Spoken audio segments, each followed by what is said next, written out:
Lestari dalam Ngopi, Ngobrol Politik Indonesia.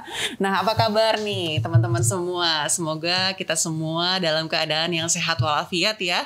Dan di tengah kondisi pandemi seperti sekarang ini, saya harapkan teman-teman dan saudara-saudara semua juga selalu menerapkan protokol kesehatan dimanapun teman-teman berada. Nah, untuk segmen kita pada saat ini, saya kedatangan seorang teman ngopi, yaitu adalah Prof. Mukhlis Hamdi. Halo Prof. Terima kasih Prof sudah menyempatkan untuk hadir di sini menjadi teman ngopi saya. Terima kasih.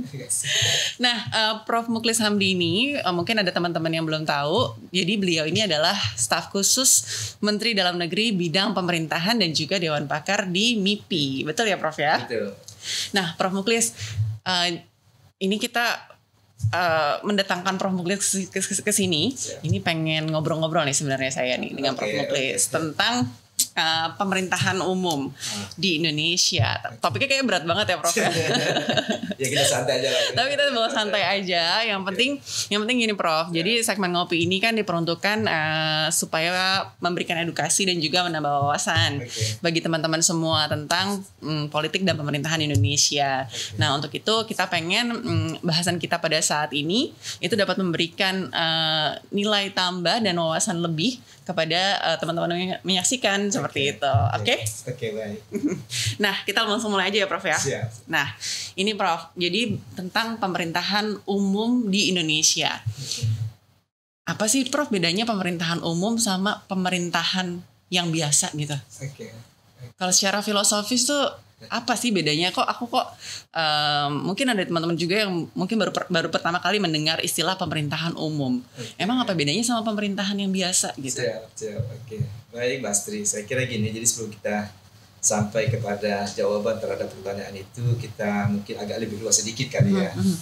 Jadi ketika kita bicara tentang sebuah negara, maka lazimnya kita pahami bahwa negara itu kan terdiri atas komponen adanya pemerintahan, yang tadi mencakup wilayah dan rakyatnya atau penduduk. Nah, pemerintahan itu ketika dalam konteks bernegara tadi dimaksudkan untuk memastikan bahwa tadi kehidupan penduduknya, rakyatnya itu akan semakin membaik dari waktu ke waktu. Iya. Bahwa pemerintahan itu akan selalu berproses pada ruang tertentu yang kita sebut dengan wilayah negara itu. Nah, itu artinya bahwa ketika pemerintahan ada, maka dia memastikan bahwa kehidupan warga negara itu akan semakin terorganisir, akan semakin terbimbing menuju pada kehidupan yang lebih baik. Nah, bicara tentang wilayah negara, maka untuk Indonesia misalnya, kita negara kesatuan. Maka sekali dibentuk negara kesatuan, maka wilayah dari berprosesnya tadi pemerintah negara kesatuan adalah seluruh wilayah negara Republik Indonesia ini. Nah, artinya apa? Keberadaan pemerintah itu pertama-tama adalah menjamin adanya keteraturan dan ketertiban.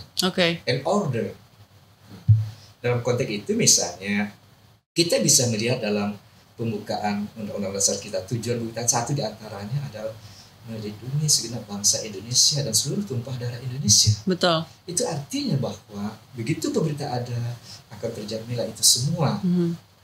Nah, tetapi ketika mengisi itu, pemerintah juga harus melakukan kegiatan-kegiatan yang lebih spesifik. Nah, itu yang kita sebut dengan, kalau mau dilawankan kan ada pemerintahan umum, ada pemerintahan khusus gitu. Iya, umum dan khusus. Seperti itu. Nah, khusus itu artinya bahwa ada urusan-urusan tertentu. Jadi ketika negara sudah terlindungi, sudah aman, maka berikutnya adalah tujuan pemerintah itu memajukan kesejahteraan umum dan mencerdaskan kehidupan bangsa.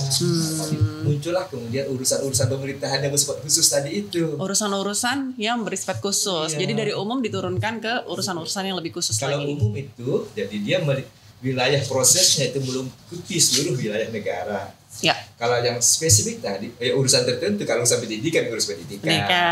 Kesehatan. Transmigrasi. Nah, dalam konteks seperti itulah kita melihat makna pemerintahan umum itu adalah urusan pemerintahan. Kalau dalam bahasa saya sih, yang menyediakan udara sehat bagi berlangsungnya proses-proses pemerintahan yang spesifik tadi itu. Jadi yang menciptakan environment-nya. Right. Keteraturan. Itu sebabnya nanti kalau kita lihat misalnya di dalam pengaturan yang terakhir di dalam Undang-Undang 23 tahun 2014 itu urusan pemerintahan umum pertama-tama bicara tentang kawasan nasional, tentang ketahanan nasional, tentang Pancasila, Undang-Undang Dasar dan seterusnya. Jadi kalau yang ya aku dapat nih ininya logikanya. Jadi istilahnya pemerintahan umum itu bagaimana supaya pemerintahan khusus itu bisa berjalan dengan baik seperti itu ya Prof. Bagaimana mengkondisikan, menciptakan suatu kondisi di mana pemerintah bisa melakukan mengurus rakyatnya dan melakukan urusan-urusan pemerintahan khusus tadi dengan baik seperti itu ya. Ya kita ambil contoh misalnya satu di antara 4 pilar kebangsaan Bhinneka Tunggal Ika, United University. Nah, ketika kita sadar betul Indonesia adalah sebuah keanekaragaman, maka kita mesti punya keahlian mengelolanya, mengelola keanekaragaman itu dan itu bagian dari pemerintahan umum. Jadi apapun urusannya, kesehatankah, pendidikankah, kemudian pembangunan ekonomikah, kalau dia berada dalam lingkungan yang tidak pasti akan jalan dengan baik. Jadi dia menyediakan environment-nya sebenarnya. Ya, oke. Nah Prof, kalau misalnya bicara tentang konsep pemerintahan umum, ada nggak sih Prof perbedaan antara konsep pemerintahan umum yang dulu dengan konsep yang saat ini sedang dijalani oleh negara kita? Oke, dari segi perbedaannya sebenarnya secara substansial tidak ada karena dia berkaitan dengan wilayah negara secara keseluruhan, berkaitan dengan penyediaan udara yang segar itu, udara yang sehat, gitu kan. Tetapi corak pengaturannya berbeda. Kalau dulu misalnya urusan pemerintahan umum pernah didesentralisasikan menjadi bagian dari urusan-urusan yang diotonomikan itu. Sampai kemudian saat sekarang urusan itu dengan mempertimbangkan, memperhatikan dan merespon kondisi-kondisi yang terjadi, semakin dibutuhkan tadi kepastian jaminan adaran udara yang segar itu. Nah, jadi dulu pemikirannya kenapa disentralisasikan karena begitu urusan kan Indonesia negara kesatuan, tapi belum desentralisasi. Itu artinya bahwa di dalam pemerintahan nasional itu ada sub pemerintahan nasional. Yang hari ini ada 2 susunan, ada provinsi, ada kabupaten kota. Nah, ketika disentralisasi, tadi kan daerah pun diberikan kewenangan mengatur dirinya sendiri, mengurus diri sendiri, bikin kebijakan daerah sendiri. Nah, pada saat sebelum Undang-Undang 23 ini dibuat, cenderung terjadi kondisi di mana tadi diperlukan waktu panjang lagi itu meluruskan bersama-sama persepakatnya itu. Betul. Sementara ketika kita mempertimbangkan tadi bagaimana melindungi segenap bangsa Indonesia dan sementara Indonesia, seringkali diperlukan pertama kecepatan, yang kedua satu tindakan. Pancasila hanya satu, tafsirnya juga satu. Undang-undang dasar seperti itu. Jadi jangan sampai itu dari segi pemaknaan. Belum lagi kecepatan aktualisasinya kan. Nah itu sebabnya maka kemudian di dalam Undang-Undang 23 tahun 2014 itu ditetapkanlah ada 3 kelompok urusan. Kalau sebelumnya urusan itu hanya 2 kan kalau sebelumnya. Satu urusan absolut itu kan yang kemudian ada urusan konkuren yang 32. Nah tapi kemudian ditetapkanlah kebijakan baru pengaturan itu bahwa urusan pemerintahan umum menjadi urusan kelompok sendiri yang ditetapkan sebagai urusan presiden. Tetapi di dalam pelaksanaannya, karena di provinsi kah, di kabupaten kota kah, ini juga kepala daerah kan memiliki kebutuhan juga untuk mengelola wilayahnya kan. Maka dia ada kepentingan yang beriringan.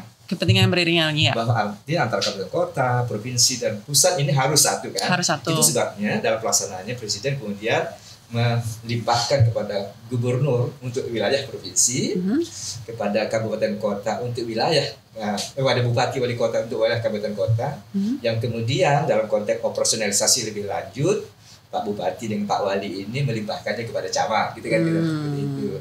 Jadi sebenarnya dari segi substansinya sama, tapi dari segi bentuk pengaturannya agak berbeda. Pengaturannya yang agak berbeda ya, Prof ya. Nah, lalu peran Kemendagri sendiri apa, Prof, dalam urusan pemerintahan umum ini? Kemendagri ini sebenarnya menterinya unik sebenarnya. ada undang-undang tentang Kementerian Negara. Undang-undang nomor 39 tahun 2008. Nah, undang-undang ini melist kelompok kementerian negara itu. Ada 34 kementerian di situ. Nah, ada 3 kementerian. Jadi dia mengelompokkan kelompok 1, kelompok 2, kelompok 3. Iya. Nah, dalam kelompok 1 itu termasuklah Kemendagri, Kemhan dan Kemenlu. Nah, kelompok ini adalah kementerian yang nomenklaturnya disebutkan dalam Undang-Undang Dasar. Nah, dalam konteks seperti itu maka tugas Kementerian Dalam Negeri sebenarnya tadi pembinaan pemerintahan dalam negeri. Nah, termasuklah kemudian berkaitan dengan desentralisasi itu tugasnya adalah melakukan pembinaan dan pengawasan umum terhadap penyelenggaraan urusan pemerintahan daerah. Jadi sangat sentral sebenarnya. Oke. Perannya sangat sentral ya dalam urusan ini ya. Kan bagaimanapun tadi ketika dia menjadi pembina umum, dia mengkoordinasikan itu semua. Nah, termasuklah dalam konteks urusan pemerintahan umum, dia juga melakukan itu. Ini adalah labelnya. Secara konkretnya gimana sih Prof? Mungkin yang lebih mudah dipahami gitu untuk urusan pemerintahan umum ini, penerapannya di masyarakat seperti apa? Nah, kalau kita mau lebih konkret, misalnya di tingkat daerah kita bisa melihat teman-teman kita bekerja di Kesbangpol. Oke. Jadi ketika ada terjadi konflik, huru-hara, mereka turun ke sana. Kemudian ketika kita ingin memantapkan tadi ideologi Pancasila, mereka berkepentingan. Jadi lebih kepada tadi bagaimanakah tadi Kementerian Dalam Negeri ini berusaha untuk memfasilitasi agar pemerintah daerah mampu melaksanakan penyediaan udara segar. Tidak saja bagi berlangsungnya pemerintahan daerah, tapi juga pemerintahan nasional itu. Oke.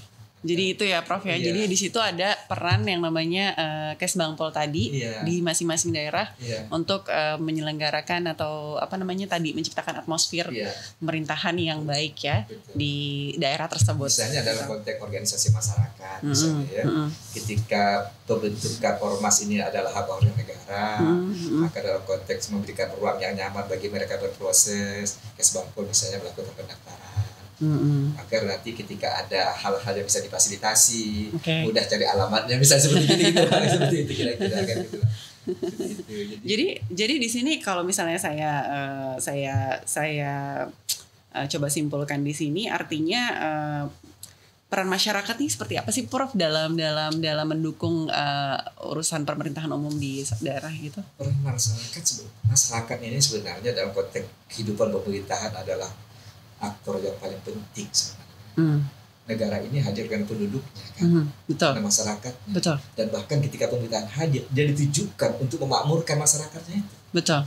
Sehingga sebenarnya peran masyarakat adalah bagaimana mereka tadi mampu memiliki kemampuan untuk berpartisipasi. Mampu memahami tadi hak dan kewajiban sebagai warga negara. Ini juga bagian dari pemerintahan umum. Memberikan penyuluhan seperti itu.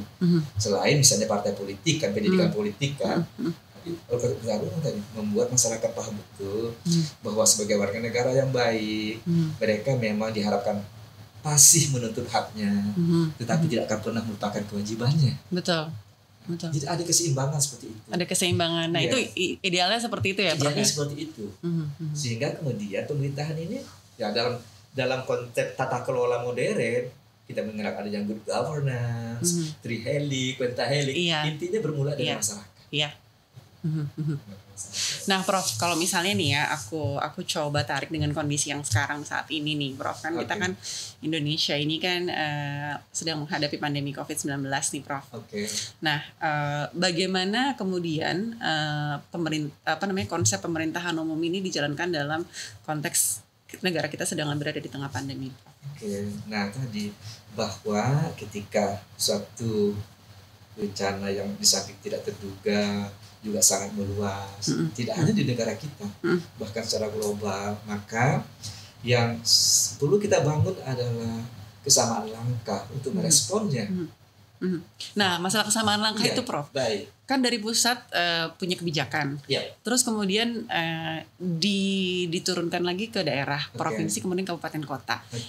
Ada provinsi dan kabupaten kota yang ada lah beberapa yang tidak sejalan gitu dengan kebijakan pusat gitu. Itu gimana Prof? Dan sebenarnya sih mungkin tadi ini kan kadang-kadang persoalan komunikasi ya, persoalan komunikasi, persoalan pemaknaan. dan di samping mungkin juga ada pertimbangan-pertimbangan yang mungkin sangat politis ya. Tapi dalam konteks pemerintahan sebenarnya perbedaan itu sebenarnya suatu kesemestian dalam hidup kan. Ketika kita memiliki kosakata yang berbeda, menafsirkan pesan yang sama mungkin berbeda kan. Nah itulah yang kemudian kita sebut dengan bagaimana kita membangun keselarasan, kita menyebut koordinasi pemerintahan. Nah bahkan kemudian dalam konteks seperti ini kemudian dibentuk forum koordinasi pemerintahan tingkat provinsi, koordinasi pemerintahan kabupaten kota, Forkopimda itu ya Pak? Forkopimda provinsi, Forkopimda kabupaten kota, dan Forkopimda di kecamatan. Maksudnya adalah bahwa antar pimpinan wilayah itu tadi memiliki kesempatan mendiskusikannya, kemudian bisa kalaupun mendebatkannya, tapi ujungnya adalah mencapai kesimpulan bahwa ada sesuatu yang dapat dilakukan bersama gitu. Dan tujuannya satu kan, memastikan bahwa pemerintah hadir di tengah masyarakat, pemerintah dapat dengan lancar memberikan pelayanan kepada masyarakat. Itu tadi salah satu peran dari Forkopimda ya Prof. Forkopimda ini menurut saya sangat menarik ya Prof ya, karena itu sendiri sebenarnya kan sesuatu yang secara undang-undang kan sebenarnya kalau Forkopimda itu tidak dituangkan kan Prof di dalam. Diatur. Sekarang sudah diatur ya Prof. Dalam Undang-Undang 23 itu kan, walaupun nanti turunannya belum konkret ya. Tapi betul. Di dalam Undang-Undang 23 sendiri diatur. Sudah diatur ya Prof tentang Forkopimda itu ya. Cuman memang di dalam prosesnya tindak lanjut peraturan pelaksanaan undang-undang itu, semula dalam bahasa undang-undang Forkopimda ini bagian dari materi pengaturan PP tentang urusan pemerintahan umum jadi sudah termasuk ke sana. Cuma sampai hari ini nampaknya PP itu belum diterbitkan, sehingga kemudian terasa ya ada hal-hal yang perlu diatur kembali gitu. Sebenarnya vital nggak sih Prof peran Forkopimda dalam urusan pemerintahan umum di Indonesia? Kalau menurut saya sangat vital, ketika kita berbagi bahwa misalnya, jadi kalau di tingkat provinsi ya, Kodam ngurus pertahanan, Polri ngurus keamanan, Kejaksaan ngurus tadi dan masalah-masalah yang berkaitan dengan hukumnya itu, dan kemudian kepala daerah yang memimpin daerahnya, maka ini hanya akan memberikan manfaat maksimal kalau mereka tadi seiring sejalan. Seiring sejalan tidak artinya mesti sepakat tulus gitu kan, artinya komplementer kan. Jadi pada ketika tertentu siapa mengambil peran apa itu kan tergantung suasananya. Walaupun di dalam undang-undang dikatakan bahwa ketua Forkopimda itu adalah kepala daerah. Nah, dalam konteks undang-undang dasar pemerintahan nasional ini akan dibagi lagi ke dalam pemerintahan daerah itu. Jadi itulah pentingnya dari peran Forkopimda itu ya Prof ya. Misalnya kita ambil contoh ya. Jadi ketika kebakaran hutan terjadi, maka dibentuk satgas. Nah ketuanya tetap gubernur tingkat provinsi, tapi anggotanya tadi jadi satgas operasinya dari pertahanan, dari keamanan, waktunya seperti itu. Jadi satu langkah lah. Nah walaupun sebenarnya dalam sejarah dulu namanya bukan Forkopimda Mbak Sri, dulu namanya Muspida, Musyawarah Pimpinan Daerah. Cuma satu ketika dulu dianggap ini lembaga kongko itu gitu lah, keluar dari jalur pengabdian kepada masyarakat gitu lah. Padahal kan fungsinya supaya sejalan itu tadi ya Prof. Sebenarnya kalau misalnya dipikir-pikir unik juga ya Prof ya struktur dari Forkopimda ini ya. Saya mungkin baru menemukan ini mungkin di Indonesia aja kali, di negara lain apakah ada sih Prof struktur seperti Forkopimda? Saya kira kalau yang agak aneh ya di kita mungkin ya. Indonesia ya sepanjang pengetahuan saya ya menjadi model seperti itu. Jadi karena mereka biasanya begini. Jadi seringkali kalau kita sudah punya SOP sendiri kan, orang kan ada di negara-negara maju yang berdasarkan dokumen tertulis saja kan sudah jalan. Tapi kita kan cenderung adalah kan, jadi tetap muka dulu, ngobrol dulu. Harus kulonuwun dulu, gitu kan. Nggak enak kalau nggak ketemu dulu gitu ya Prof ya. Pakai wuhnya. Jadi saya kira tadi ya model pengorganisasian pimpinan wilayah seperti itu ya mungkin baru ada di Indonesia ya Prof ya. Iya, menurut saya unik sekali gitu loh kalau misalnya ada sistem yang namanya struktur Forkopimda ini di mana pimpinan-pimpinan seperti pimpinan polisi, kejaksaan, kemudian TNI, lalu juga pimpinan pemerintahan ini punya suatu wadah sendiri gitu dan punya kayak semacam koordinasi sendiri gitu loh. Sebenarnya sih dari segi nilai-nilai luhur bangsa Indonesia Gitu ya Prof Itu ya. kan memang Musyawarah ya. Kita datang dengan segala perbedaan, datang dengan segala latar belakang dan kewenangan, tapi kemudian sepakat kita bersama untuk apa? Itu indahnya sebenarnya. Itulah indahnya. Jadi kalau misalnya bisa dibilang kalau misalnya Forkopimda ini bisa difungsikan dengan optimal, maka bisa dijamin urusan pemerintahan umum di daerah tersebut juga berjalan dengan optimal ya Prof. Saya kira. Nah Prof, ini aku pengen nanya lagi nih Prof tentang kita balik lagi nih tentang urusan pemerintahan umum. Tadi kan Prof udah menjelaskan panjang lebar ya tentang bagaimana pemerintahan umum di Indonesia. Sebenarnya yang ideal seperti apa sih Prof pemerintahan umum yang dapat memberikan kesejahteraan kepada rakyatnya? Tadi Mbak Astri, karena kayak gini, kalau dari segi hasil yang konkret, maka dalam tanda petik tadi pemerintahan khusus itu yang nyata dilihat hasilnya. Kalau pendidikan, tentang kelulusan, tentang apa kan. Tapi pemerintahan umum kan berkaitan dengan membangun suasana. Iya, membangun situasi suasana. Dan kondisi. Misalnya seperti gini ya. Ketika kita lebih mudah merespon ketika sesuatu telah berubah menjadi suatu ketidaknyamanan. Ketika terjadi misalnya huru hara, maka kita mudah sekali meresponnya untuk segera menanggulangi huru hara. Padahal sebenarnya tidak ada akibat tanpa sebab. Tanpa sebab, betul. Jadi sebenarnya itu bisa dicegah sebelumnya, gitu kan? Jadi pemerintahan umum lebih sebenarnya bagaimana mengelola sebab itu. Oke. Pencerahan, pendidikan, pemberdayaan kepada masyarakat. Di samping tentu saja bahwa dia tidak hanya bersifat kognitif. Masyarakat itu misalnya ketika kita akan suruh meminta berpartisipasi, pertanyaannya ketika mereka tidak berpartisipasi, tidak maukah mereka? Belum tentu juga. Seringkali karena tidak mampu. Jadi kalau pemerintah ini mengharapkan sesuatu dari masyarakatnya, ciptakan kondisi agar mereka di samping mau juga memang mampu. Gitu. Misalnya kalau kita ingin masyarakat membayar pajak dengan baik, maka tingkatkan kemampuannya membayar pajak. Ability to pay. Bagaimana caranya? Tingkatkan pendapatannya. Sediakan lapangan kerja. Hal-hal seperti itu. Nah, yang kalau dalam konteks khusus disegerakan oleh masing-masing kan? Betul. Mencerahkan pendidikan, nah itu tenaga kerja. Nanti dalam umum merangkum, menunjukkan kemana sebenarnya hulu dari motor masalah ini. Oke. Jadi itulah pemerintahan umum yang ideal ya Prof ya. Nah sementara itu bagaimana kemudian Kemendagri dapat mendukung terciptanya pemerintahan umum yang ideal ini Prof? Bagi kita di Kemendagri itu salah satu kementerian dari 34 kementerian. Tugasnya memang tadi melakukan tadi pengelolaan urusan di bidang berkaitan dengan politik dan terutama binwas terhadap penyelenggaraan pemerintahan. Maka bagi Kemendagri yang pertama adalah memastikan bahwa Pemda itu memang terbangun kapasitasnya. Karena pada akhirnya pusat tidak bisa lagi langsung pada rakyatnya secara otomatis kan. Harus untuk 6 urusan. Betul. Untuk 30 urusan dia melalui pemerintahan daerah. Nah, ketika ada tadi antara seperti itu, maka kita mesti memampukan ini. Mampu dalam konteks memiliki kapasitas dan mampu dalam konteks bekerja amanah. Selalu on the right track. Dan di kita kan suka dengan di kita misalnya begitu urusan pemerintahan itu akan dilaksanakan, maka dibuat kebijakan nasional. Jadi di NKRI ini kebijakan nasional pusat yang buat.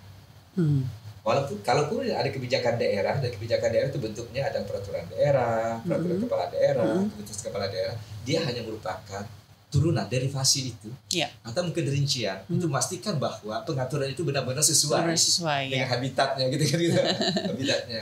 Nah, Kemendagri pertama-tama memastikan itu bagaimana.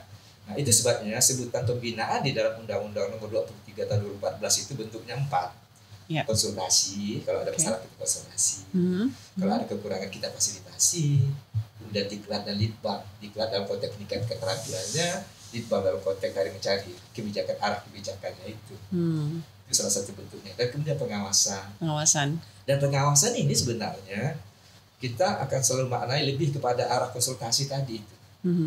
Ujung dari sebuah pengawasan adalah bagaimana melakukan tindakan perbaikan, corrective action. Dalam konteks seperti pengawasan dilakukan untuk memastikan bahwa kalau ada tadi kekeliruan, kesalahan, maka dia akan segera diatasi. Betul.